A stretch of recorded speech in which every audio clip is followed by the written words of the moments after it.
Hey my dear fellow monkeys, this video is part of the This Week in Science series.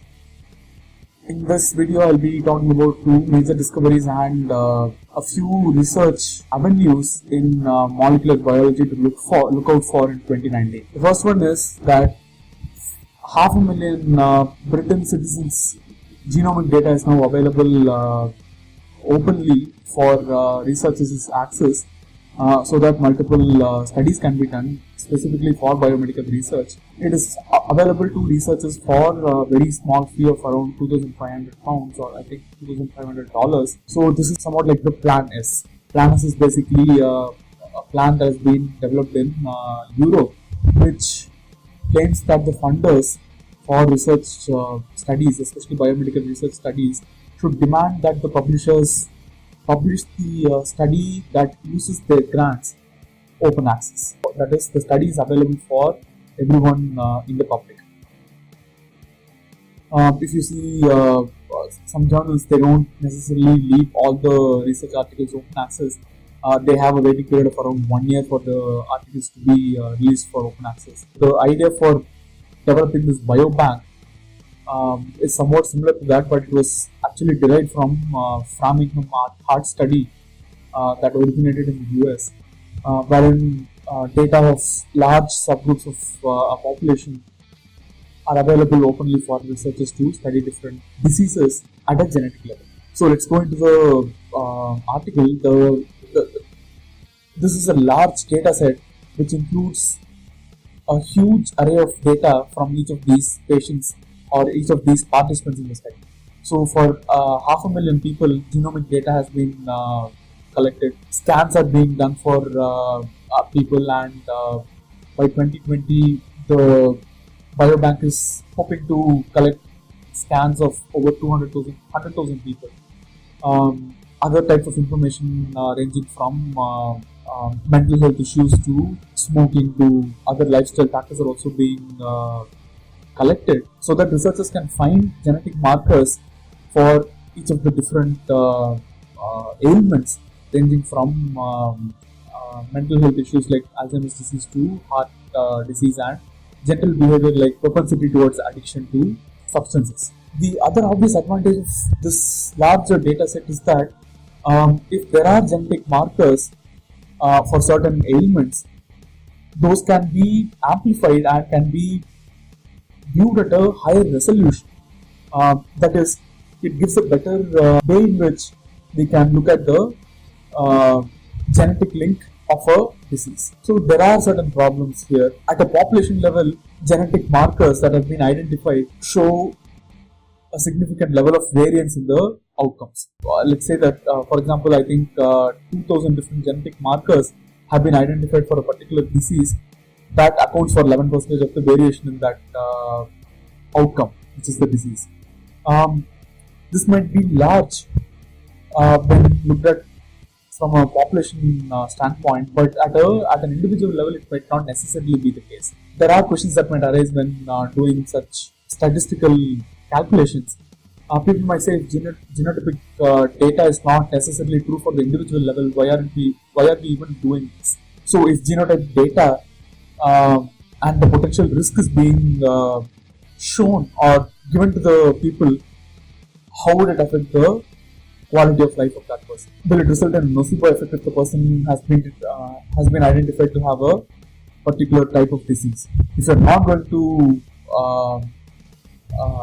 give out this data, what if a person has a high risk of having a particular type of aggressive cancer? Should we or should we not tell in such cases? Would this also go into taboo niches like the genetic links for intelligence, level of education that a person will attain, or an average salary that the person will make, lethargy, or other contentious behaviors like those? If this data can help us understand these things, should we or should we not give out this data?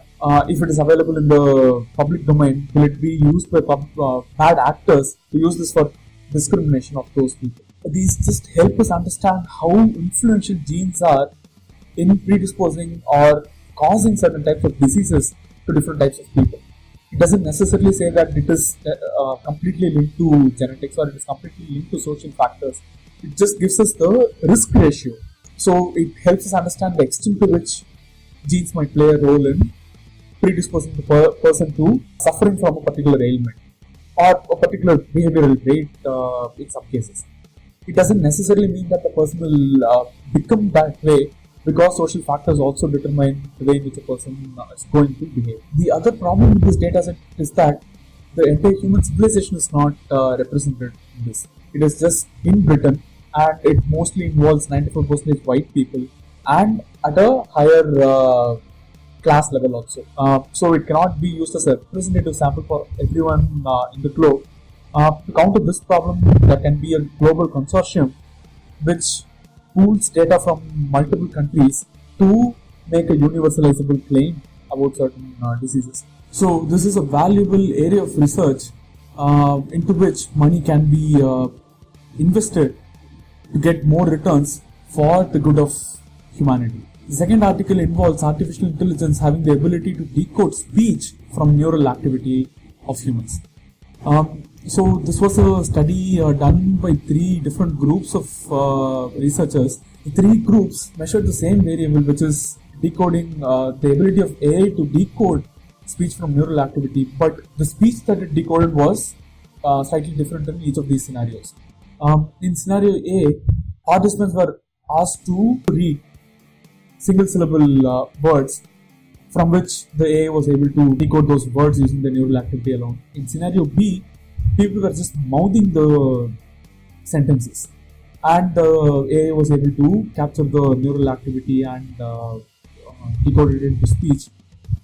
In the third case, people listened to sentences, and the AI was able to decode that sentence that was being spoken to this person. This in itself is a major leap in artificial intelligence, having the ability to help humans in a significant way. This is a major leap because of the fact that it helps people who have lost their ability to speak due to some brain damage like paralysis, help communicate with others. The caveat here is that it would not be possible in people who are born without the ability to speak, because the AI has to be trained with the speech patterns of these people before it can be used. So it definitely can't be used for people who are born with inability to speak. This would also be pretty cool if the next major leap in this technology is made, wherein imagined speech can be decoded by a super intelligent AI or an AI. These AI use neural networks to decipher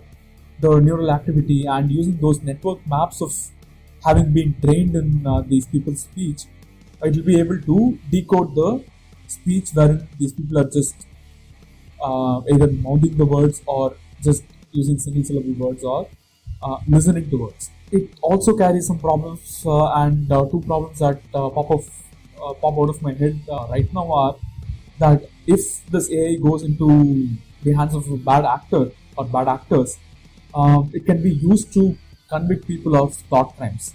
It also has a ridiculous tone to it, wherein during a conversation, if you're thinking certain things or telling when this person stop talking, if you're thinking about that, and if the AI is able to decode that and relay it to the person who is actually talking to you, it might make the relationship sour. This is an obvious disadvantage, but there are, if we think about it more deliberately, we'll be able to come up with more problems or also more advantages to this technology being used. This also opens up discussion about the hard problem of consciousness and about the origin of free will, and if we in fact have free will or not. There are also recordings of these decoded speech from neural activity, which I'll be linking in the description below. Take a look at them. It is cool, although it conveys the decoded speech in a robotic fashion. It's still cool to know that a technology is capable of using just the neural activity to understand what you're trying to say. The next one is not a research article, but some of the research I'm looking forward to happening in 2019, especially in the field of molecular biology. There are certain research groups that are trying to collaborate to bring together their expertise in various technologies like cryo-electron tomography, better forms of labeling and staining of cells to give a 3D view of these cells to understand things at a molecular level, even at a better resolution, using better forms of microscopy. This will be a valuable addition because the breakthrough of last year was to decode the development of an organism cell by cell. It would help us understand at an even higher resolution in these cells what exactly is happening. The next one I'm looking forward to, and having spoken about the breakthrough of last year, I'm specifically interested in research that involves using the techniques used in decoding the development of an organism cell by cell to understand how the edible animals are developing from their embryonic stage to full animals, so that those developmental signals can be given to cells grown on a vat to produce lab-grown milk. As a proponent of not harming animals for food or clothing, I'm very much interested in seeing how the development of these techniques can be applied to developing lab-grown meat at a commercial scale. It is also in addition to new models of media that are being prepared for different types of cells. A new study was just published a few days back. Medium has been developed to metabolically represent a cancer phenotype, especially breast cancer phenotype, so that in vitro models can be even more revealing compared to models that use regular media for growing these cells. The next research that I'm keen to see how it pans out is the first gene drive to eliminate malaria by eliminating the genus Anopheles, which spreads malaria. This form of genetically modified mosquitoes being released in Burkina Faso to study how this helps in eliminating the genus Anopheles mosquito. I'm also interested in seeing how this can be extended to farmers like dogs in developing countries, wherein these dogs live a miserable life on the road, and they also live in so close contact with people that they cause harm to people either in the form of dog bites or in the spread of rabies. Introducing gene drives in dogs in developing and underdeveloped countries would be a win-win situation for both the dogs, so that they are humanely eliminated from the environment in a few years without actually poisoning them or killing them or running them over, and as an addition to sterilization programs that are happening in these countries. And also it reduces the incidence of rabies cases. There might be outrage saying that how can a person who supports animal rights be able to claim such a thing? This is similar to a sterilization program, and in Western countries there are no stray dogs, or the number of stray dogs is infinitesimal, and dogs are not extinct in those countries. Dogs can be kept as pets, and they will not go extinct. I am interested both in understanding how this affects the ecosystem and some preliminary research to understand what role do dogs play or stray dogs play in the ecosystem, so that we can push for certain policy changes for this technology to be introduced in dogs also. Another research I'm rooting for is the results from the Psych Encode consortium, wherein researchers studying mental health disorders study those mental health disorders from a genetic standpoint. There have been a few results that have come up based on from that consortium of researchers. I'm interested in the various genetic markers with a higher resolution for each of the various mental health disorders, so that better treatment can be devised for people suffering from those mental health issues. The last one is not a research, but the major thing that I'm looking for from the biomedical research community is that an ethics code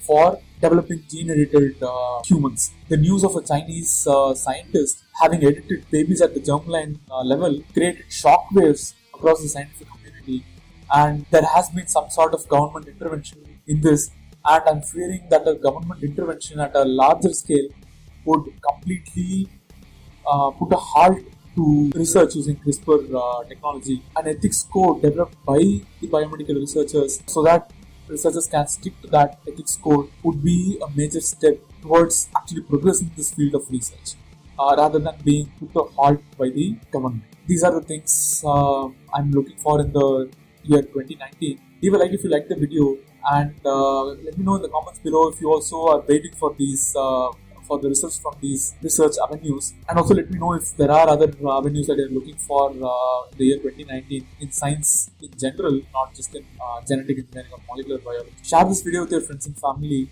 and subscribe to my channel for more content on science like this. I guarantee that it will be fun and fascinating to go through research that actually helps humans. I've been Kaushik from the Thinking Monkey. I'll see you all next time. Until then, take care. Out.